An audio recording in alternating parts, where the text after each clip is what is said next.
você lidar com a opinião alheia? Opiniões não construtivas. Eu acho que eu tô aprendendo a lidar ainda. Não é algo tão fácil, mas uma coisa que eu gosto muito de fazer é tentar me colocar no lugar daquela pessoa que tá falando algo desconstrutivo, algo que, sabe, é cheio de ódio e algo que você sabe que não é tão pro seu bem, sabe? Porque tem crítica que constrói, que é construtiva, e tem crítica que é completamente pura destruição. Então, eu acho que se colocar no lugar do outro, tentar entender da onde a pessoa tá partindo, se é uma pessoa talvez que esteja num dia ruim, se é uma pessoa que talvez esteja passando por uma fase ruim de vida, ou talvez se é uma pessoa que teve uma vida num geral com experiências que fizeram com que ela chegasse nesse ponto de pegar e falar uma coisa super cheia de ódio no coração. Acho que são coisas que me ajudam muito a não levar pro coração, não levar pro pessoal, embora eu seja o tipo de pessoa que tá tentando resolver sempre, no mesmo dia, se possível, no mesmo segundo, a situação ruim que aconteceu. Então, às vezes eu pego pela insistência de tentar resolver uma opinião desconstrutiva, tentando, não, mas olha aqui por esse lado, não, mas eu fiz partindo dessa intenção, mas eu queria que, na verdade, tivesse sido assim e não assado. Mas eu acredito que com o amadurecimento vindo, eu tô entendendo cada vez mais que às vezes a gente só tem que aceitar que a gente não vai agradar e que a gente erra. E acredito que o meu jeito de lidar com a opinião alheia que é destrutiva hoje em dia é realmente colocando pra mim também, eu fiz o meu máximo, eu sei que eu dei o meu melhor, eu sei que eu fiz partindo de um bem, não falando como eu posso fazer mal hoje pra alguém. Na verdade, tudo que eu faço é sempre pensando, nossa, como eu posso melhorar a minha vida e a vida das pessoas ao meu redor, como que eu posso ser útil para esse mundo, como que eu posso deixar o mundo mais leve. E isso primeiro tem que começar dentro de mim para depois eu conseguir refletir para os outros seres humanos ao meu redor, não é mesmo? Então eu acredito que esse processo interno para o externo é crucial, embora ele não seja tão automático na minha cabecita hoje em dia. De quem exatamente você está esperando a aprovação? E o que aconteceria se essa aprovação nunca tivesse? De quem eu tô esperando a aprovação? Olha, eu acho que realmente é uma pergunta para se fazer numa sessão de terapia, mas eu acredito que as pessoas que eu sempre procurei aprovação e vou continuar procurando pelo resto da minha vida, Deus sabe quem é, você também sabe quem são. E eu acredito que tem vezes que eu consigo essa aprovação e tem vezes que não, mas eu sempre dou o meu melhor, ainda procurando correr atrás dos meus objetivos, poder realizar tudo o que eu quero realizar em vida. Então, tentar equilibrar o que esperam de mim e o que eu espero de mim, eu acho que é essencial. Acredito que a gente tem que escolher as pessoas certas de quem a gente quer a validação, de quem a gente quer essa aprovação, porque às vezes a gente pode escolher as pessoas erradas. Então, nos meus olhos, isso também com relação aos princípios bíblicos, não é mesmo? Tem honrar pai e mãe.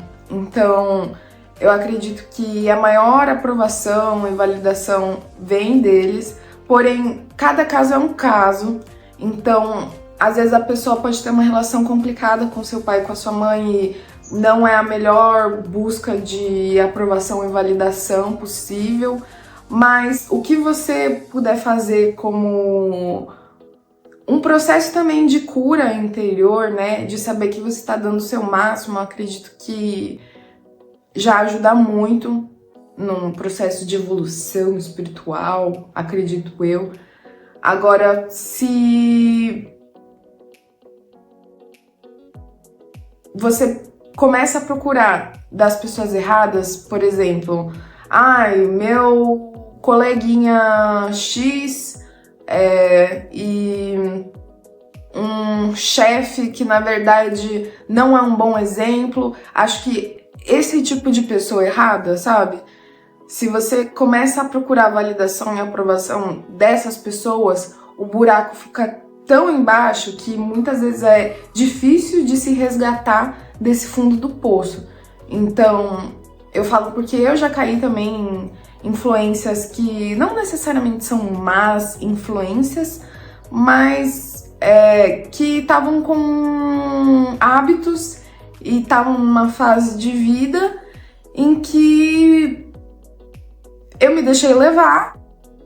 Tudo bem, eu sou um ser humano influenciável também e eu me deixei me influenciar naquele momento, principalmente com relação à bebida, e foi péssimo para minha saúde. Eu acredito que a gente tem que sempre estar reavaliando de fato de quem a gente tá querendo agradar e de quem a gente quer escutar um nossa, você é demais, é isso mesmo, nossa, parabéns. Se a gente tá procurando dessas influências que literalmente fazem mal pra nossa saúde, que influenciam a gente a não tá com a melhor da nossa saúde, eu acho que é realmente ladeira abaixo.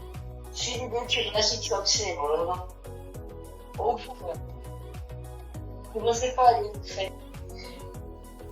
Uma coisa que eu percebi é que eu tô me observando e eu tô me julgando.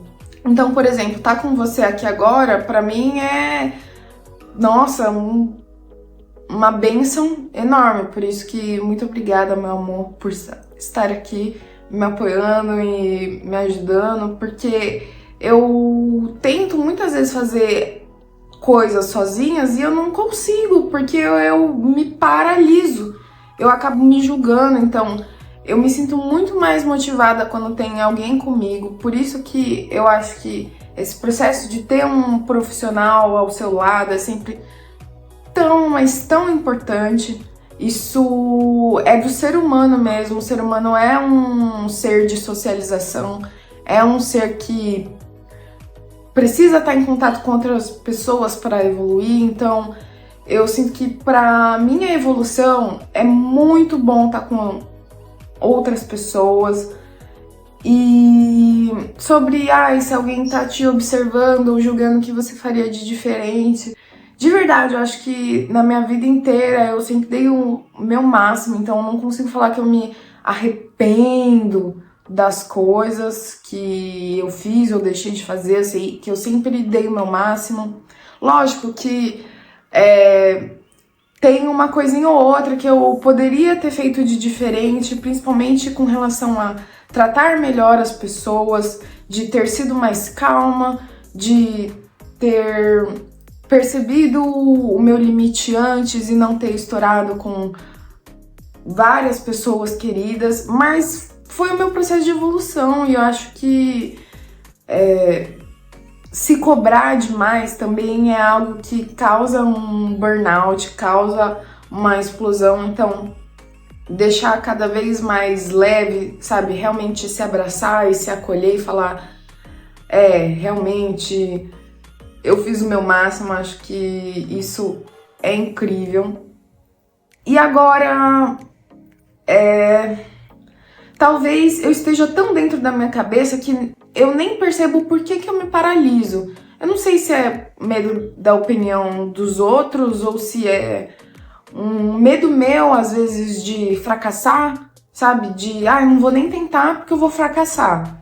Por isso que pra mim é importante ter gente do meu lado, porque daí eu pelo menos tento, eu pelo menos faço. E tá aí uma palavra que eu tô em vias de excluir do meu vocabulário.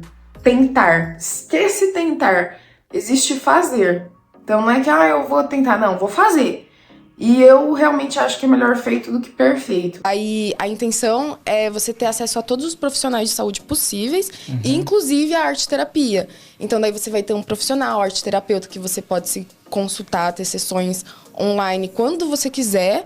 E atualmente no mercado a gente tem grandes players, né? Tipo, grandes planos de saúde. E o que a Rede Metamorfose está tentando fazer é oferecer teleconsultas gratuitas.